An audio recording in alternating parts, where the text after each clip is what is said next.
Nagsimula sa pagkakakilala, pinuwi ko siya sa bahay, naging kami hanggang umalis ako ng bansa.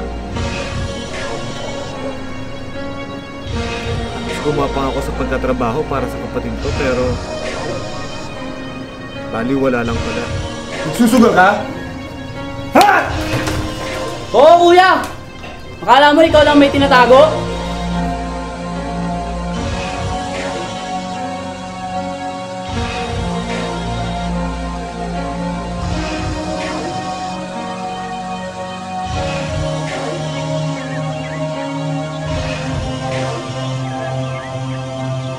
Ginawa ko man yun.